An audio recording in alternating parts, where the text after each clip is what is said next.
92.7, your Urban Lifestyle Radio. Some 11 minutes after 9 here on Sunrise. Guess what? 3FM 92.7, your favorite Urban Lifestyle radio station, will be conducting emergency maintenance on our radio infrastructure from the 24th to the 25th of April. The 24th to the 25th of April, please note. During this period, signal strength may be reduced in some areas. We deeply apologize for the inconvenience and we thank you for your patience and continued support. This is 3FM 92.7, your Urban Lifestyle Radio, 24th and 25th of April. Here, just on Thursday and Friday. A bit of interruption, but we'll be fine. Right after that, we want to give you the best and the quality that you have been clamoring for. Some front pages of newspapers scary. They call it daily graphic cause it's graphic. Alan, will there ever be a third force in this country beyond the NDC and the NPP? Will there ever be a third force? When you look at the data, you look at the elections that have been held over the last however many years and the performance of third forces or parties other than the NDC and the NPP, it doesn't leave you with too much hope. But we've seen many changes in our political landscape that lead me to believe that change is possible. However, it's, I think, more a question of when. The numbers don't look encouraging when it comes to a third force. I think I can pull up the details, but at least in our there's a whole poll that's been done by Musa Dankwa and his Global Info Analytics. But then if you get a sense from before the 2024 elections, you also would have paid an indication that a lot more Ghanaians were thinking about, we're tired of NDC, we're tired of NPP. That was the signal I was getting as well. So Cheddar comes in, Kennedy Japan says, I'll go independent, I'll give you a showdown. You know, that expectation was that we're going to depart from NDC and NPP. And then we went to the elections and it looked like everybody else was missing. In fact, was it one of the less encouraging performances by a third force that we've seen? Right. In fact, we've had better performances, not by far, but I mean... Gum has showed us Guzitano's reform, UGM by Reku Brobe, we had seen, so you start asking yourself, what was the match ado about? But actually, when we lost that opportunity to if you like, create a third force. Papa Kwesi Indum.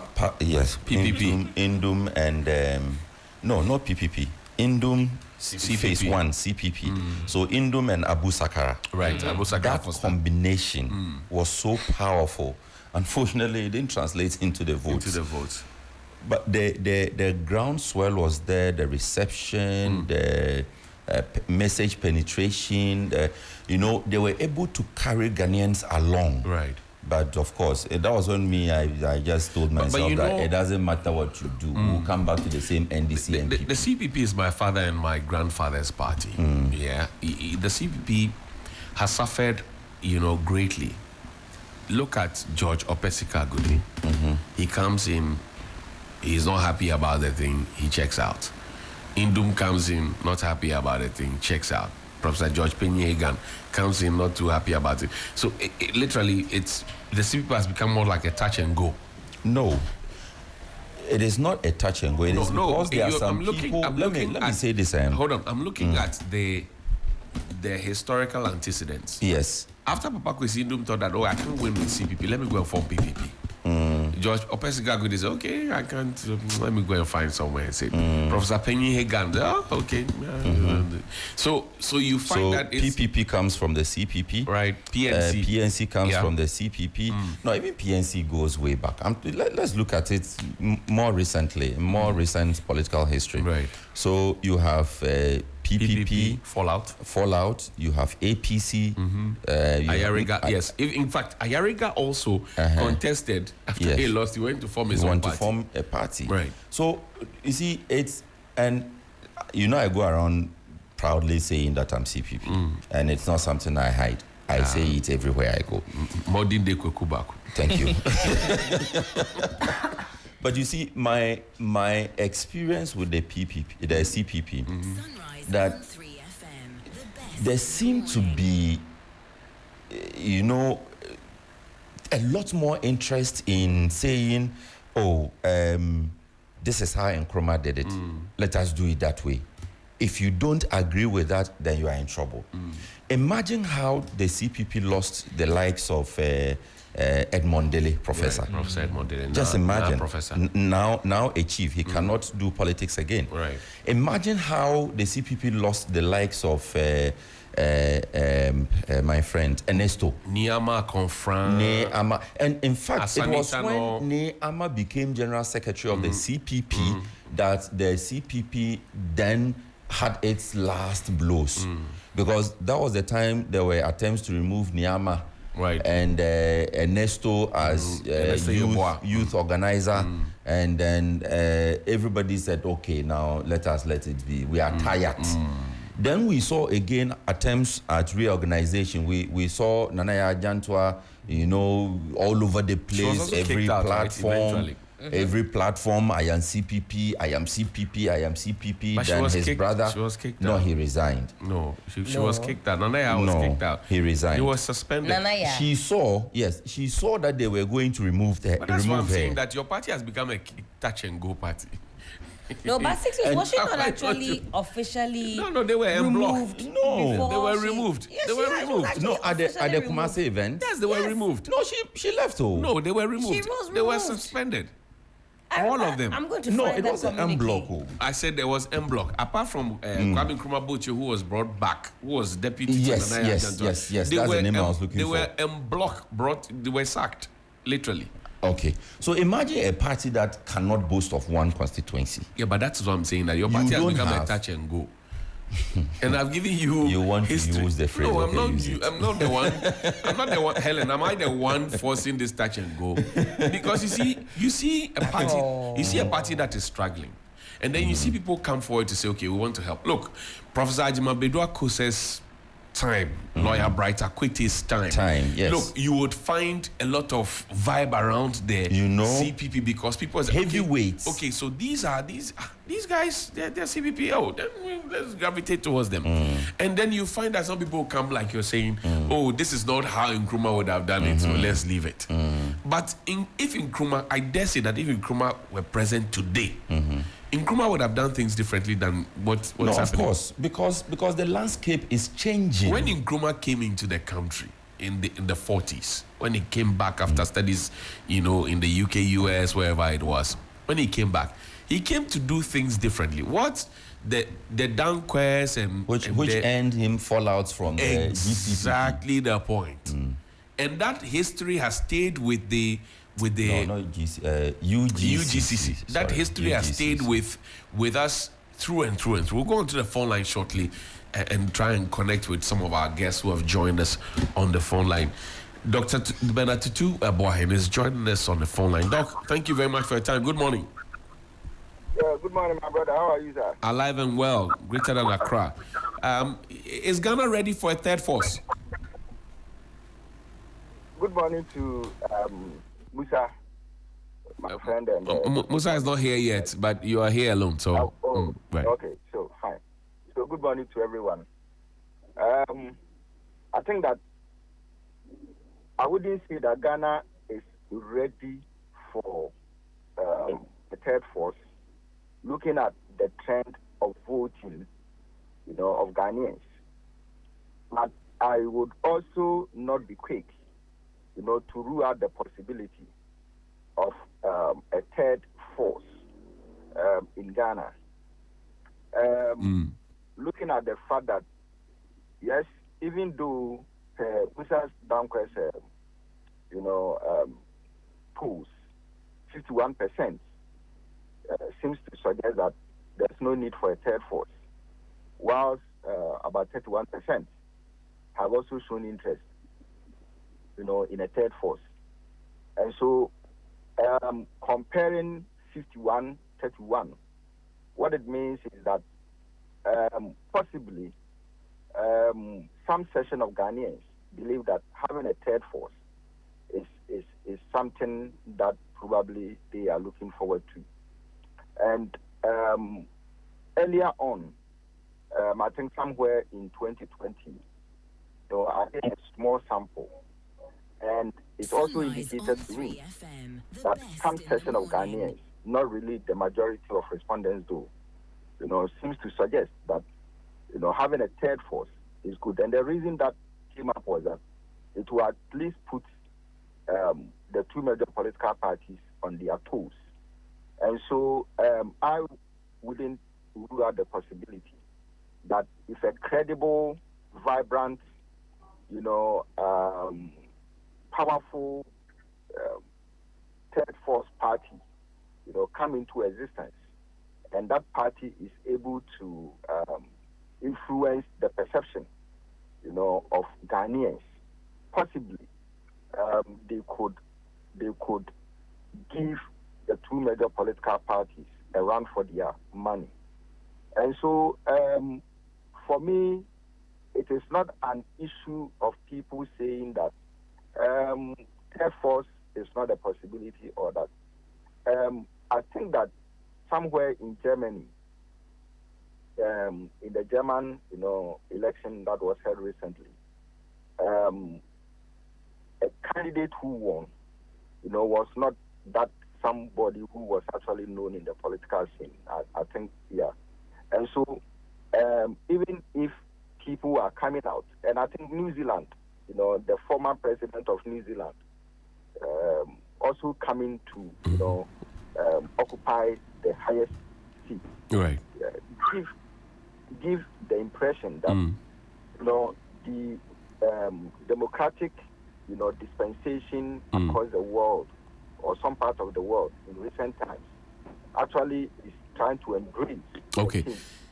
And having a third party could be a change that will come in Ghana probably in future. Great. Let me engage Dr. Marco Ban, who join us now. Doc, thank you very much for your time. Good morning. Good morning, Hughes. Great. Doc, third force, are we ready yet as a country? Well, if you look at the statistics, no. Because if we are ready, where does the spillover go? If we had a third party, NPP did this badly, they will come up. You see, the third party will come up. Instead of people voting for NDC, maybe then they will vote for the third party. That is non-existent. So now we don't have anything to build around it yet. So I can't say we are ready. If we saw the examples, like at this instant, people going there to vote for the third party instead, then we can say yes. And until it comes into existence, we still have the two parties. Even the two parties now is not working very well because one is almost going out of business. Now, if we are not ready now, it does appear that the electorate are clamoring for something different beyond the duopoly of NDC and NPP. We saw Cheddar come into the fray. We've seen Hassan Ayariga. We've seen many others, have come in, tried, but they really couldn't click what the electorates were looking for. If anybody has to come with a third force, what should they really be coming to the table with? Well, you'll be surprised. What I'm going to say will be surprise you because I don't think the two-party system is going to work. We are too poor to package that system. That system is expensive, you see. I'll ask you a question. How many people do you need to make a decision for the government in terms of spend money or don't spend money? How many? Do you need 20 or do you need 270? 76. That is the question. We have to look at that. Why do we need 276 people to make a decision? Some of them don't even speak English. They don't participate. And yet, we use a lot of money to pay them. Then you look at district assemblies. It said devolution, and so your devolution. Now that too has become a big budget item. How much money would you have left to work with? Then you look at our embassies. We have to have embassies in all the countries that we do now. No, we're a poor country. You're a small country. One ambassador stationed in the midst, London, can be responsible for Spain, Italy, and so many other countries. So if the issue is in that place, We'll make arrangements where you can use certain places for our meetings. Don't have embassies everywhere because the other countries have. No. All countries don't do that. There are so many things we need to look at. It's not just the people.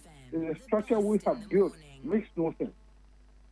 We spend money on elections more than anything else. Every 4 years, Electoral Commission, ID card, whatever. I wonder if this coming 4 years, that will come up again. So we have to look at the whole thing. That's what we're looking at. And people will be very happy to see that their government is working, even though it is not like everybody else. I see. Dr. Tutubuahin, step in for me. Do we even need a third force at all? All right. So, for me, I think that yes, it is. Per definition of our constitution, we are guided by multipartism. So, in as many as it is. But for me, if we could have another force, a third force, that probably would put the two major political parties into that state of seriousness, I think that it would be good. For now, I think that it's just about the head and the tail. So if you toss a coin, you are either getting a head or a tail. All right. And what it also suggests is that, basically, the two major political parties are taking voters and Ghanaians for granted in so many ways. Why do I say that? Anytime that, NPP or NDC is in power, I think with the exception of 2016, we almost spent 8 years in power. And so if a political party, the two major political parties, any of them wins an election, it means that I have 8 years to go. Now, these 8 years that you are traveling, I have not seen any kind of seriousness for a political party to have probably said that for this time, I am doing right things to ensure that, I go beyond, the 8 years, term, and then probably get into 12, 16 years, so that certain projects that you have outlined and certain visions that you have, you are able to implement it for the benefit of Ghanaians. What I see, basically, again, let me go to that small post that I did, that small survey that I did in 2016. One of the key things that people suggested, because they wanted a third party, was that, issues of corruption seems to be, a mantra for the two major political parties. And at any time that they are in power, we see traces of corruption, in public institutions, among politicians, and all that. And again, projects, which uncompleted projects, which are discontinued, whenever a political party takes over. Right. And so these are some of the other reasons why people believe that, look, we need to get a third party, a serious one, of course, right, which will put these two major political parties on their toes. Okay. So that at any point in time when they are in government, they get serious with Ghanaians. I hear you. Let me bring in Musa Dankwa of Global Info Analytics. Musa, thank you very much for your time. Good morning. Good morning. What inspired you to be looking into whether or not we need a third force? Why every day you are looking for trouble? What inspired you? No, I've had conversations with people who believe in good governance and democracy. And they've been asking me that, look, wouldn't Ghanaians be open up to a third force? Or you think this third force is not something that would materialize? And I couldn't answer him. And I said, I have to go back to the voters and ask them. So what we did was to take inspiration from those questions and go to the polls and find out from people what the views are. Now, we didn't ask them whether they will vote for the third force. No. Right. it is without the idea of third force, they will support it. Because some believe that if you bring in a third force, even if the person is NPP or NDC, they believe that the third force will bring something to the table. And that the conversations in parliament or in corridors of power will no longer just be between NPP and NDC, but there will be some other people who also be around the table to bring in their inputs. And that they believe would enhance democracy. Now, if you look at the responses that you got from the persons you spoke to within your sample, size and all of that, do you get the sense that we are ready as a country for a third force? Look, there is a window. Remember, just 52% said no to the idea of third force. 31% said yes. And that is a window for those people who are clamoring to be third force. And then 17% are yet to be convinced.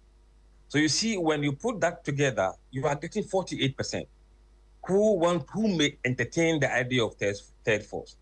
It may not necessarily mean that they will vote for the third force, but there are people who would begin to ask questions. And then if their questions are not being answered by two main parties, trust me, they will begin to look elsewhere.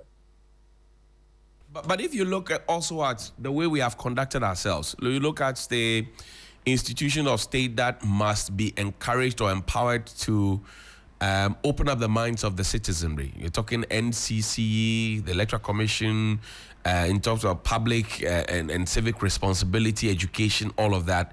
You find that both the NDC and the NPP are guilty of not giving them the needed resources to go into the nook and cranny of this country to let the people know that they can have options beyond NDC and NPP.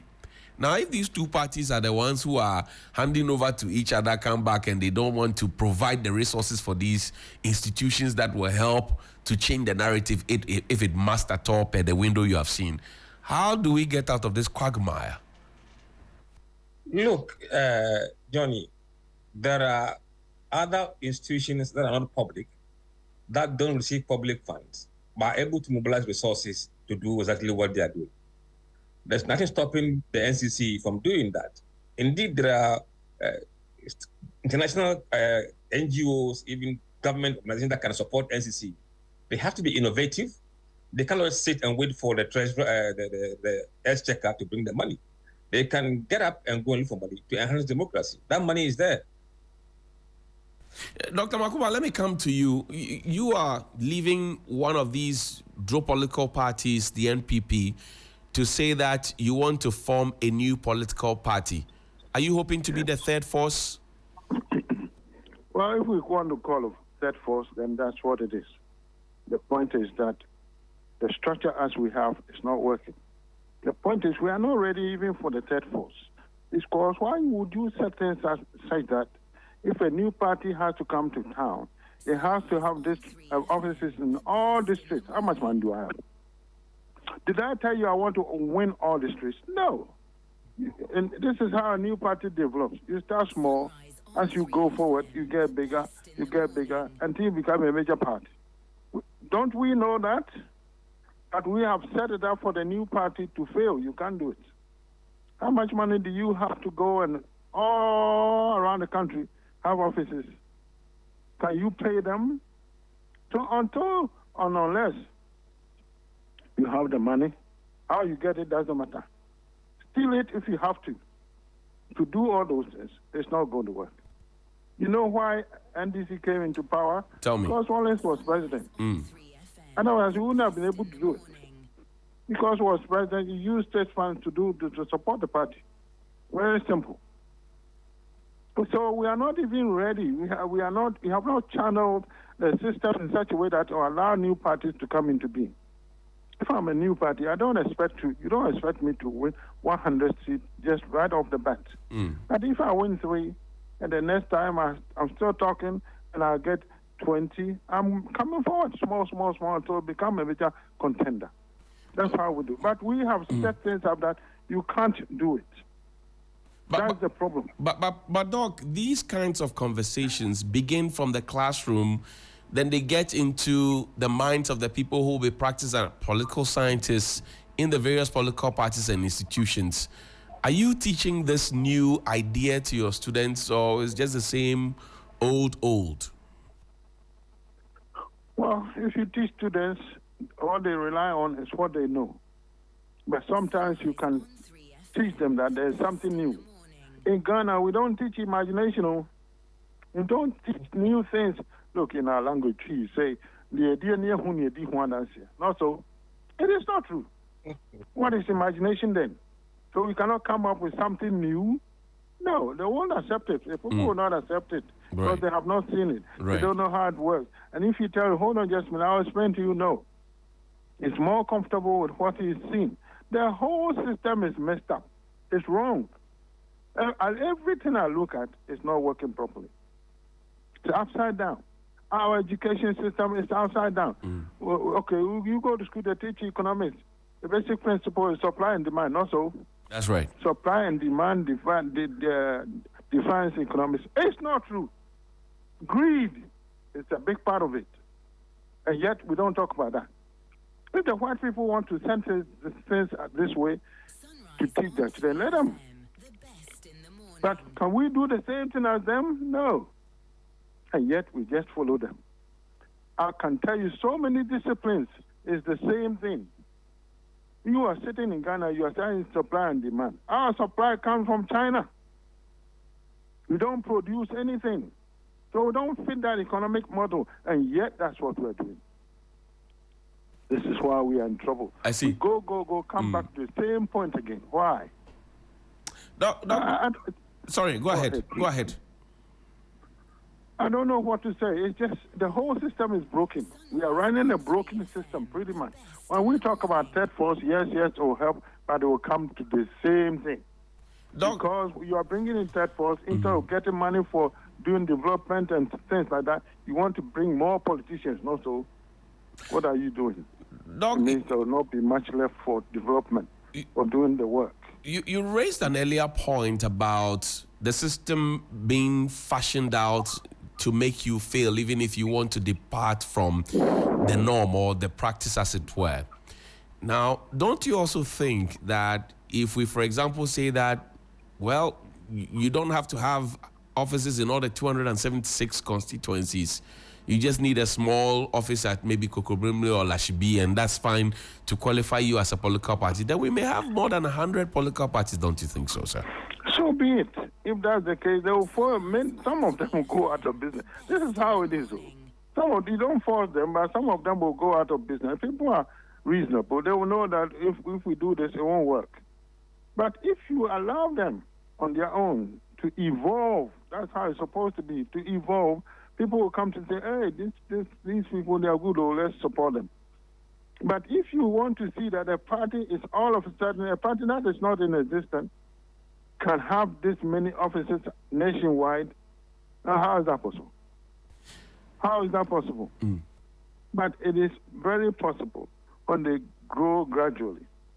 They are very good, they articulate, they speak, so they want this constituency. Okay, the next time they're moving forward. We can set things up where that is allowed. With certain demands that you have to meet to be able to go forward. But we don't do that. Great. So now we've locked everybody out. And only the two parties are in charge. I see. I can attest to that because as much as I like to start this party, well, do you have the resources to do the thing the way they've set it up? No, I don't. Unless people come in. I see. To join and help. Great. Dr. Makoba, thank you very much indeed for your time. We're grateful. Thank you. Dr. Tutuboy, let me pick up the conversation from where Dr. Makoba left off and ask you about political party funding. So he complains about the fact that you may have the idea, you may have the personnel, but in terms of the financial resources, you may not have the wherewithal. Should we now be looking at proper ways of public financing of political parties so that your idea doesn't die because there's a certain system that has been created that precludes you from participating actively? Yes, I wholly support that idea. And it has been one of my advocacy, since I got into politics. And I say that because political party funding, is key. if we can have very good regulation, to regulate it and to make it very viable, I think that it will be good for us as a country. It will even help us to control the extent of corruption that we are experiencing among politicians and other public, offices. I feel that, again, the funding, probably, if we are going to have a discussion on it, should be regulated. Earlier on, we were asking Dr. Makumba about, that issue about where you can just put up one office, and then set up a political party. If the funding comes in, it is equally going to bring a lot more interest, into our body politics, meaning that people, independent candidates, political parties are going to spring up everywhere. All right, and what it means is that they are all going to, chase that same booty that is available for political parties in terms of their funding.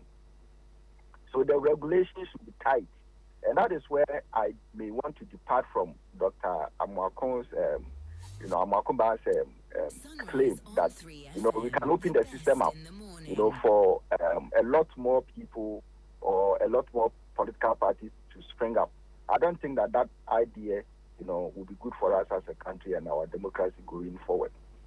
In every institution, you need regulations, to control. So my view is that political party is not just like the sale of pure water or, water on the streets of Accra, where, anybody at all with hundreds of CDs or something can start a water, business.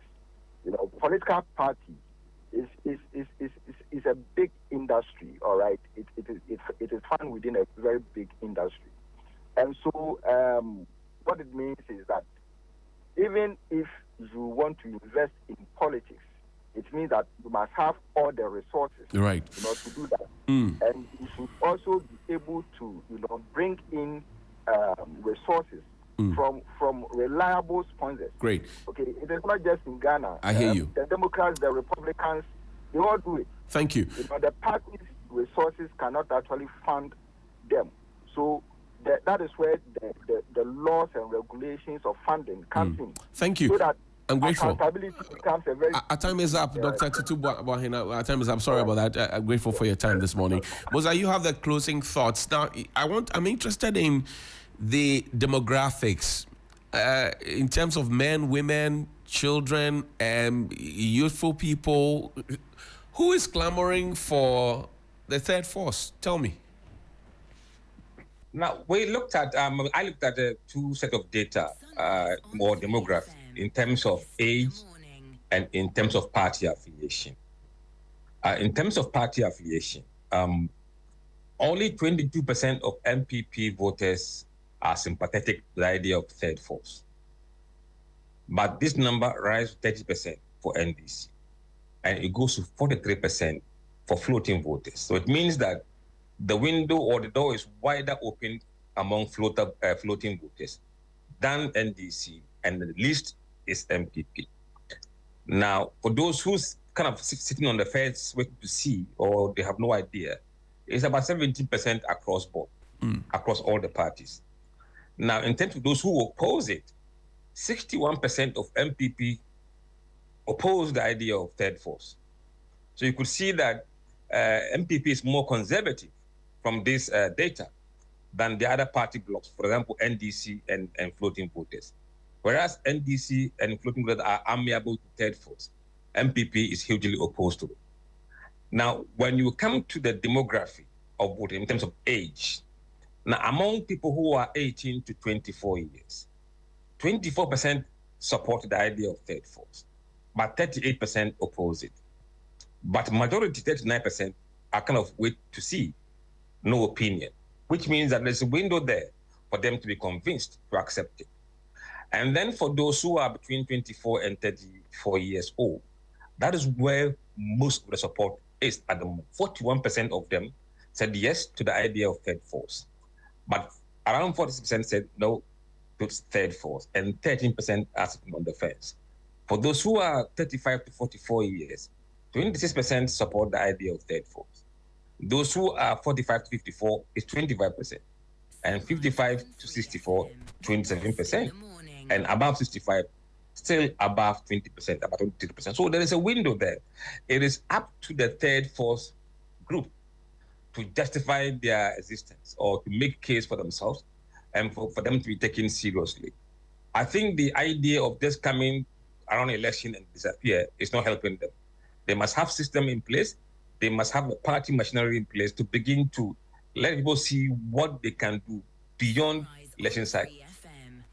Musa Dankwa, I'm grateful always spending my morning with you. Thank you. As Chief Servant at Global Info Analytics, and they're always looking for trouble, looking to places where nobody wants to look into. But that's Musa Dankwa right there.